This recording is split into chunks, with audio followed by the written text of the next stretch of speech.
So I'm a little bummed out right now. I basically found this cool jQuery plugin that gives me a gradient effect, rounds corners for me. It was really easy to implement, and I didn't have any problems actually uh, changing the gradient effect and all that. But look what it does to IE. Well, it completely destroys it. Well, I don't want to say completely destroys it, but it's it's loading with errors on the page. So, what am I going to do now? Well, first off, again, why are you using a plugin in the first place? To save you time. Now, you want to look into this problem, but, if you find yourself spending a lot of time working with a plugin, eject. That's it. Just eject and try to find another one. But maybe there's something in the plugin's documentation that is going to give us some insight on what's going on. So going back to where we found the plugin, if you look, there's a bugs are tracked in Launchpad. Alright, bugs.launchpad.net, blah blah blah. Okay, so this is where the bug postings are. Tell me what's wrong with this thing. And lo and behold, guess what? The method is throwing an error in IE8. Does not support the method or property. No kidding. So even when I look here, I kind of look through it and the guy says, sorry, I have no windows, so I can't test it in IE8. Okay, well, great. And it doesn't seem like this issue is resolved. What does this guy say?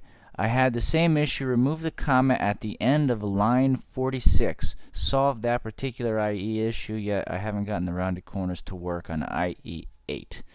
Even though they're saying IE8, I can't imagine this thing's working on any other version IE either. Actually, let me go back to Internet Explorer just to at least show you guys what it says. Look, it says errors on the page. Let me reload this thing. Done with errors on the page. And when I go to show details, interesting, I have two errors on there. It says in script.js on line 27, character 21. Let me go in line 27. Where's my scripts? Line 27, character 21. Somewhere in here. Don't worry, I'm not actually going to mess with this. I'm just showing you guys what I'm doing. And then line 46, character 2, which is interesting because this guy is saying that he removed the comma at the end of line 46, and this is telling me that the second character on line 46 is causing the problem in the authors in the jQuery.jacg.js file. And where is that? Line 46, the second character, which is what? One must be this thing. But this is actually closing. I don't know. This, I mean, could it be? I just add a curly bracket. Yeah. Okay. Look what I just did. All right. So I'll be honest with you. I just kind of wanna.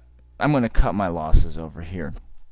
I'm fine with this looking this way in IE. Well, I'm only fine for it in terms of this project. That's okay. But there is a lesson to be learned here. Don't just assume that these plugins you're working with work for everything. These are just people making them who, obviously, like this guy, he did a great job on the plugin, but guess what?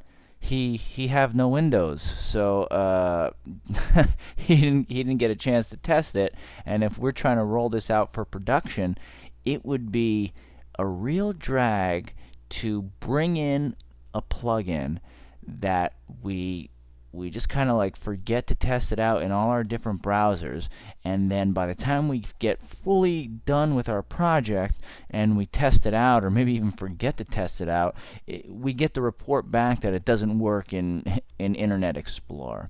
So if you're like me, you spend most of your life in like Firefox or Chrome and not in Internet Explorer, don't forget about it, because Internet Explorer still plays a major role. It's the default browser that comes with Windows, and Windows is the biggest operating system out there. So when you design, you have to design for the widest audience possible, and that includes a lot of people with Internet Explorer. So again, for this assignment, I'm fine without it, but make sure that when you do a real project that's going to go live on the web, this is just unacceptable.